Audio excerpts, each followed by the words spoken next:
चौथी पास राजा। ये कहानी एक राजा की है, एक चौथी पास राजा की कहानी है, एक अहंकारी राजा की कहानी है, एक भ्रष्टाचारी राजा की कहानी है। आप लोगों ने राजा और रानी की कई कहानियां सुनी होंगी। इस कहानी में राजा तो है, रानी नहीं है।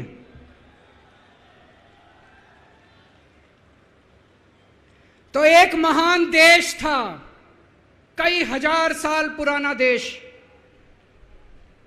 उस देश के एक गांव में एक बच्चा पैदा हुआ, बहुत गरीब घर में एक बच्चा पैदा हुआ। तो जैसे गांव के अंदर बच्चा पैदा होने पे ज्योतिषी आते हैं, ज्योतिषी आके बच्चे का भविष्य बताते हैं, ऐसे गांव का ज्योतिषी आया। उसने बच्चे की कुंडली देखी और बच्चे की मां को बोला कि माई, तेरा बेटा बड़ा होके बहुत बड़ा सम्राट बनेगा। माई को समझ नहीं आया, मैं इतनी गरीब, मेरा परिवार इतना गरीब, मेरा बेटा सम्राट कैसे बनेगा। खैर, बच्चा धीरे धीरे बड़ा होने लगा। गांव के सरकारी स्कूल में उसका एडमिशन करा दिया। उसका पढ़ने लिखने में मन नहीं लगता था। पढ़ते पढ़ते, क्लास करते करते चौथी में आके उसने नाम कटवा लिया। उसका पढ़ाई लिखाई में मन नहीं लगता था। बगल में, गांव के बगल में एक रेलवे स्टेशन था। घर में बहुत गरीबी थी। वो बच्चा वहां स्टेशन पे जाके चाय बेचने लगा।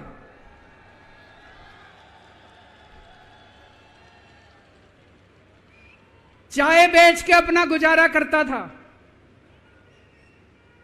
वो भाषण बहुत अच्छा देता था, बचपन से ही बड़ा अच्छा भाषण देता था। गांव के लड़कों को इकट्ठा कर लेता और भाषण देना चालू करता। धीरे धीरे आसपास के गांव में फैल गया कि यह बच्चा भाषण बड़े अच्छे देता है। आसपास के लड़के भी इकट्ठे हो गए और जो मर्जी टॉपिक हो भाषण देना चालू कर देता था और रुकता ही नहीं था, घंटों घंटों तक भाषण देता रहता था। बच्चा बड़ा हुआ।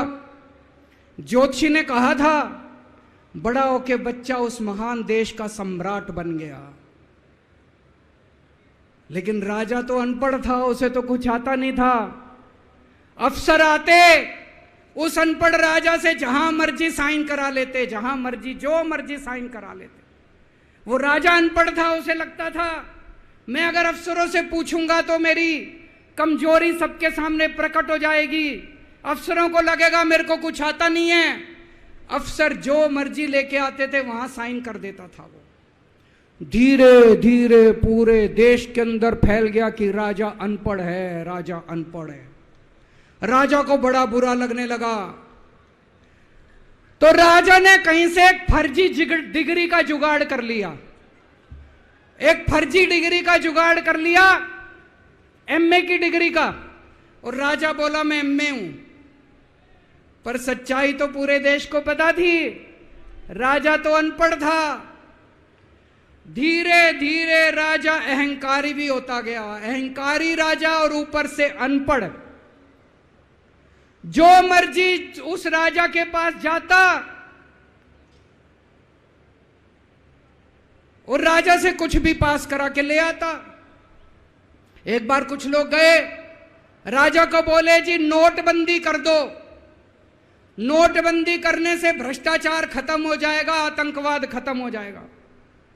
राजा को कुछ समझ नहीं आया। राजा की खूब चमची मारी उन्होंने। राजा ने एक दिन शाम को टीवी पे आके 8 बजे नोटबंदी कर दी। पूरे देश का बेड़ा गर्क हो गया दोस्तों। लंबी लंबी बैंकों के सामने लाइनें लग गई। कई लोग मर गए, दुकानें बंद हो गई, रोजगार बंद हो गए, बड़ी बड़ी इंडस्ट्री बंद हो गई। पूरे देश का बेड़ा गर्क हो गया। फिर एक दिन कोई आके बोला जी 2000 का नोट ले आओ। राजा 2000 का नोट ले आया। 4 साल बाद कुछ लोग आके बोले जी 2000 का नोट बंद कर दो। राजा ने 2000 का नोट बंद कर दिया। राजा को अकल तो थी नहीं, बेवकूफ था, अनपढ़ था। कभी 2000 का नोट चालू करता था, कभी 2000 का नोट बंद करता था। एक बार कुछ लोग आके बोले जी ये किसानों के कानून बना दो, इस कानून से किसानों का भला होगा। राजा ने कानून बना दिए, पूरे देश के किसान सड़कों पे उतर आए। 750 किसान मर गए आंदोलन में, और 1 साल के बाद राजा को वो तीनों कानून वापस लेने पड़े। एक बार उस देश के अंदर बहुत बड़ी महामारी फैल गई, चारों तरफ महामारी फैल गई, लोग मरने लगे। किसी ने आके बोला जी थाली बजवाओ तो देश ठीक हो जाएगा। तो राजा ने पूरे देश में थाली और चम्मच बजवा दिए। महामारी तो नहीं बची, महामारी तो फैली रही। किसी ने आके कहा जी डॉक्टरों की जरूरत पड़ेगी, दवाइयों की जरूरत पड़ेगी, इंजेक्शन की जरूरत पड़ेगी, तब महामारी रुकेगी। राजा अपने दोस्तों का बड़ा ख्याल रखता था। उसके दोस्त थे। एक दोस्त ने 10,000 करोड़ रुपए चोरी कर लिए, राजा ने उसको देश से भगा दिया। दूसरे दोस्त ने 20,000 करोड़ चोरी कर लिए, राजा ने उसको भी देश से भगा दिया। पर एक दोस्त ऐसा था जिससे राजा की ज्यादा ही दोस्ती थी। कौन था? उसको उन्होंने सारे एयरपोर्ट बेच दिए, सारे जहाज बेच दिए, सारे सी पोर्ट बेच दिए, उन्होंने आसमान बेच दिया, जमीन बेच दी राजा ने, खदानें बेच दी। उस दोस्त पे राजा मेहरबान था। राजा का एक और दोस्त था। वो दोस्त इतना गंदा था कि उसने कुछ अंतरराष्ट्रीय खिलाड़ी महिलाओं के साथ बदतमीजी करी, लेकिन राजा ने दोस्ती नहीं छोड़ी। मजाल जो उस दोस्त के ऊपर कोई आंच आ जाए, राजा उस दोस्त के साथ खड़ा रहा, लेकिन उसने खिलाड़ियों का सुना। राजा का एक और दोस्त था। उस दोस्त ने किसानों के ऊपर गाड़ी चढ़ा दी, रौंद दिया, कुचल दिया किसानों को। राजा ने अपनी दोस्ती नहीं छोड़ी। इस बात पे तो दाद देनी पड़ेगी कि राजा दोस्तबाज था, 1 नंबर का दोस्तबाज था। चारों तरफ अत्याचार हो गया, चारों तरफ देश के अंदर इनके अपने लोग जो थे वो बलात्कार करने लगे, गलत काम करने लगे, हाहाकार मच गया। जो राजा के खिलाफ बोलता, राजा उसको पकड़ के जेल में डाल देता। एक दिन एक पत्रकार ने कार्टून बना दिया राजा के खिलाफ, उस पत्रकार को उठा के जेल में डाल दिया। एक दिन एक किसी पत्रकार ने उनके खिलाफ कुछ लिख दिया, उसको पकड़ के जेल में डाल दिया। जो राजा के खिलाफ बोले उसका बेड़ा गर्क। कोई जज अगर उस राजा के खिलाफ ऑर्डर करता था, राजा उसको बख्शता नहीं था। चारों तरफ अत्याचार, महंगाई, बेरोजगारी। ऊपर आसमान में देवता ये सब देख रहे थे कि पृथ्वी के ऊपर कितना घनघोर अत्याचार हो रहा है। सारे देवता इकट्ठे हुए, देवताओं ने मीटिंग करी। सारे देवता मिलकर शिवजी महाराज जी के पास गए और कहा, महाराज कुछ करो, पृथ्वी के ऊपर अन्याय हो गया, अत्याचार हो गया, चारों तरफ बलात्कार, चारों तरफ हाहाकार मचा हुआ है, जनता परेशान हो रही है।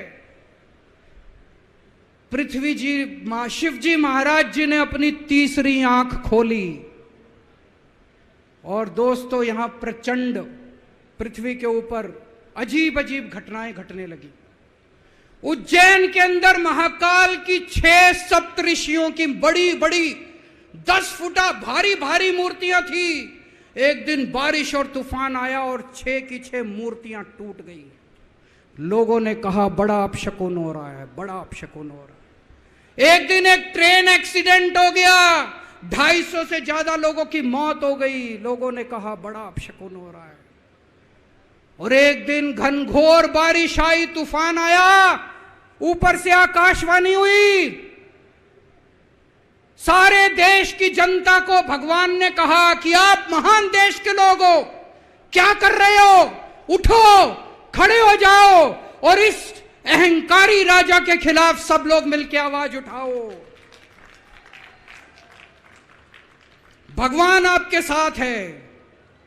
और उसके बाद दोस्तों सोई हुई जनता जाग गई और 1 साल के अंदर उस अहंकारी राजा का राजपाट जनता ने उखाड़ के फेंक दिया। और उसके बाद वो महान देश दिन दूनी रात चौगुनी प्रगति करने लगा। ये कहानी बड़ी पवित्र कहानी है।